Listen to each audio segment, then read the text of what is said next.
సంగారెడ్డి జిల్లా అమీన్పూర్లో ఎప్పుడైతే రజిత ఆమె ముగ్గురు పిల్లలకు పెరుగన్నంలో విషం పెట్టి చంపేసింది అన్నటువంటి వార్త ఎప్పుడైతే బయటకు వచ్చిందో అప్పటి నుంచి కూడా ఈ కేసుని చాలా సీరియస్గా తీసుకుంది పోలీస్ శాఖ కూడా. అసలు నిజాలు ఏంటి, ఎందుకని సొంత పిల్లల్ని, అది కూడా ముగ్గురు పిల్లల్ని, కేవలం 12, 10, 8 సంవత్సరాల పిల్లల్ని ఎందుకు చంపేసింది అనేటువంటిది ఒకటి. ఆ తర్వాత ఆమె కూడా ఆ విషం కలిపినటువంటి అన్నం తిన్నది. ఆ తర్వాత ఆమెకు కూడా కడుపు నొప్పి వచ్చిన తర్వాత వాళ్ళ భర్తనే స్వయంగా దగ్గరలో ఉన్నటువంటి ప్రైవేట్ హాస్పిటల్కు తరలించిండు అనేది ఫస్ట్ ప్రాథమికంగా మనకు తెలిసినటువంటి సమాచారం. కానీ పోలీసుల ఇన్వెస్టిగేషన్లో రోజుకో నిజం బయటకు వస్తున్న పరిస్థితి. యాక్చువల్లీ ఇదంతా చేసింది కన్న తల్లే, ఎవరైతే పిల్లల్ని చంపిందో ఆమె ఇదంతా కూడా చేసింది. కేవలం ఎందుకోసము అంటే భర్తతో కలిసి ఉండడం ఇష్టం లేక, అట్లాగే 10th క్లాస్లో ఆమెతో పాటు చదివినటువంటి శివ అనే వ్యక్తితోని వివాహేతర సంబంధం పెట్టుకుంది కాబట్టి అడ్డు తొలగించుకొని హాయిగా ఈ ఎవరైతే ఈ శివ అనే వ్యక్తి ఉన్నాడో 10th క్లాస్ ఫ్రెండ్ అని చెప్తున్నారు. సో అతనితో కలిసి ఉందాము అని ఇట్లా ప్లాన్ వేసింది కాబట్టే వాళ్ళ పిల్లల్ని చంపింది అనేటువంటిది పోలీస్ ఇన్వెస్టిగేషన్లో తేలింది. ముందుగా అనుకున్నారు అందరూ పెరుగన్నంలో విషం కల్పించింది, ఆ తర్వాత పిల్లలు చనిపోయారు అనేటువంటిది, ఆమె కూడా తినింది కాబట్టి ఆమెను హాస్పిటలైజ్ చేశారనేది. ఇది కూడా ఒక నాటకమే అని పోలీసుల ఇన్వెస్టిగేషన్లో తేలింది.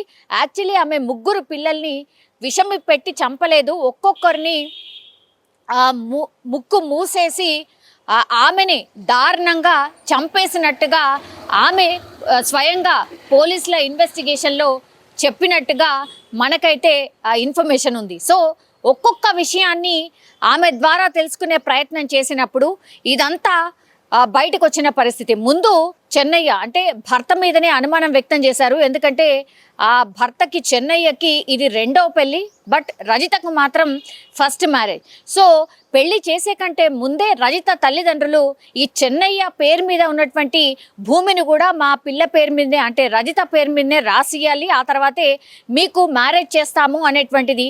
అప్పటి నుంచి కూడా రజిత తల్లిదండ్రులు చెన్నయ్యకు సంబంధించి ఏదైతే అంటే చెన్నయ్యని గుప్పెట్లో పెట్టుకోవడం అనుకోవచ్చు, లేదంటే చెన్నయ్య బాగా చూడకపోతే మరి మా పిల్ల పరిస్థితి అనుకున్నారో ఏంటో, ఏ తల్లిదండ్రులైనా అట్లాగే ఆలోచిస్తారు. కానీ అప్పటి నుంచి కూడా రజిత తల్లిదండ్రులు ఒప్పించి మరీ రజితనిచ్చి చెన్నయ్యకు మ్యారేజ్ చేయడం జరిగింది.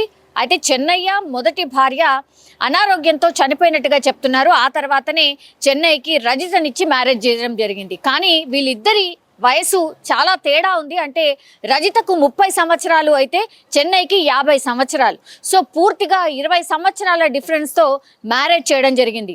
మరి అప్పుడు రజితని ఒప్పించి మ్యారేజ్ చేశారా ఏంటి, ఆ కోణంలో కూడా విచారణ చేసినప్పుడు రజిత అవును, మా తల్లిదండ్రులు ఇచ్చే స్తోమత లేకపోవడంతో సెకండ్ మ్యారేజ్ అయినటువంటి ఈ చెన్నైకి ఇచ్చి మ్యారేజ్ చేయడం జరిగింది. నాకు ఇష్టం లేకుండే, నాకు మొదటి నుంచి కూడా ఈ శివ అనే వ్యక్తే ఇష్టము అనేటువంటిది ఇన్వెస్టిగేషన్లో పోలీసులకు చెప్పినట్టుగా కూడా చెప్తున్నారు. అయితే 13 సంవత్సరాల తర్వాత మళ్ళీ శివతో ఎప్పుడు కలిసింది ఏంటి అని అంటే 6 నెలల క్రితం ఈ 10th క్లాస్ బ్యాచ్ వాళ్ళు ఎవరైతే ఉంటారో, ఇప్పుడు శివ కావచ్చు, రజిత కావచ్చు, ఆ స్కూల్ మేట్స్ ఎవరైతే ఉంటారో ఆ బ్యాచ్ అంతా 6 నెలల క్రితం వీళ్ళందరూ ఒక గెట్ టుగెదర్ని ఏర్పాటు చేసుకున్నారు.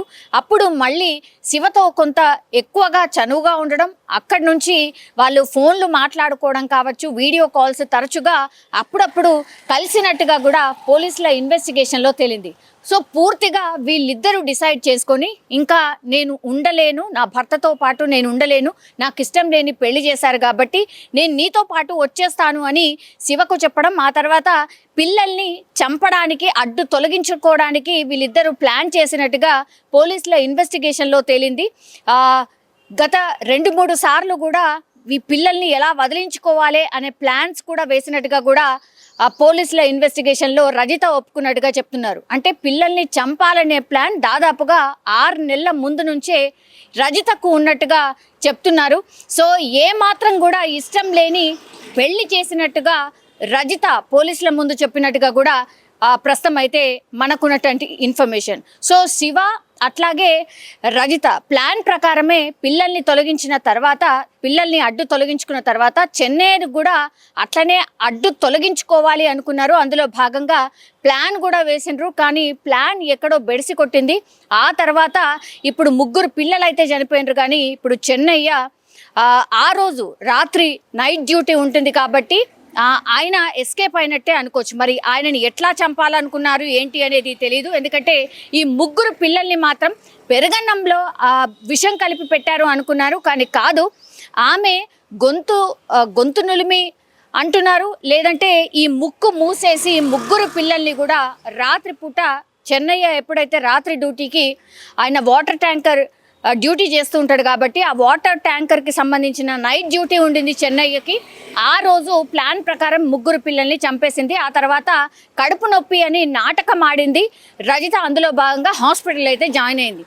కానీ ఈ ప్లాన్ అంతా కూడా కరెక్ట్గా ఇంప్లిమెంట్ చేద్దాము అని అనుకున్నారు. అందులో సక్సెస్ అయ్యాము కూడా అనుకున్నారు. పూర్తిగా చెన్నై మీద తోసేసి హ్యాపీగా ఇంకా మనం కలిసి ఉండొచ్చు అని శివ ఇంకా రజిత ప్లాన్ చేసినట్టుగా పోలీసుల ఇన్వెస్టిగేషన్ అయితే తేలిన పరిస్థితి. ఇప్పుడు ఇదంతా బయటపడ్డ తర్వాత మరి పోలీసులు వాళ్ళ స్టైల్లో ఇన్వెస్టిగేషన్ చేస్తారు అన్న మాట తెలీదా? పోస్ట్ మార్టం చేసినప్పుడు ఇవన్నీ నిజాలు బయటకు వస్తాయని తెలీదా? అట్లాగే ఇప్పుడు రజిత ప్రవర్తనలో కూడా చెన్నైని విచారణ చేసినప్పుడు, అంటే రజిత భర్తను విచారణ చేసినప్పుడు రజిత బిహేవియర్లో కూడా చాలా మార్పులు వచ్చాయి.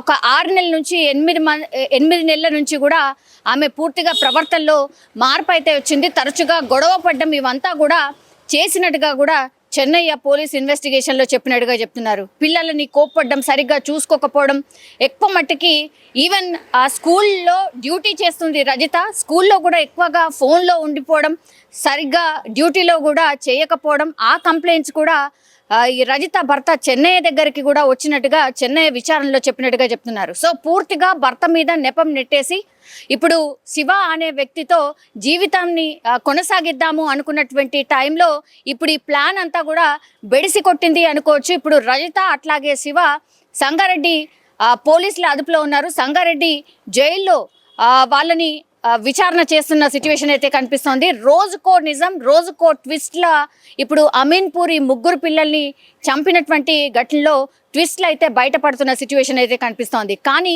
ఘోరాతి ఘోరం, అట్లాగే ఇంత దారుణంగా కన్న తల్లే 3 పిల్లల్ని చంపడం ఇప్పుడు ఇప్పుడు ఈ స్టోరీ తెలిసిన వాళ్ళు ఆర్ ఈ ఇన్సిడెంట్ తెలిసిన వాళ్ళు ఎవరైనా పూర్తిగా ఆమెను ఉరి తీయాల్సిందే, ఆమెను శిక్షించాల్సిందే, ఆమెను వదిలిపెట్టద్దు. ఇట్లా కూడా ఉంటారా సమాజంలో? అసలు ఏం జరుగుతోంది? ఇంత దారుణమైన సంఘటనలు ఎందుకు చేస్తున్నారు?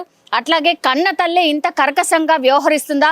ఇట్లా రకరకాలుగా అందరూ మాట్లాడుతున్న సిచ్యువేషన్ అయితే కనిపిస్తోంది. కానీ ఆమె మనసులో ఏముందో, ఆమె ఏమనుకుందో అది చెయ్యాలనుకుంది. చట్టంలో భాగంగా, అంటే చట్టం తనని ఏం చేయలేదు ఆర్ ఇదంతా కూడా ఏం బయటపడదు, నా భర్త మీద పూర్తిగా ఈ ఘటనంతా నెట్టేసి మేమైతే హ్యాపీగా ఎస్కేప్ కావచ్చు అని అనుకుంది. కాబట్టే ఇదంతా చేసినట్టుగా మనకైతే స్పష్టంగా అర్థమవుతోంది. ఈ స్టోరీలో మరి ఇంకా ఏమైనా ట్విస్టులు ఉన్నాయా, ఇంకేమైనా జరిగి ఉండొచ్చా అని పోలీసులు అన్ని కోణాల్లో ఇన్వెస్టిగేషన్ చేస్తున్నారు.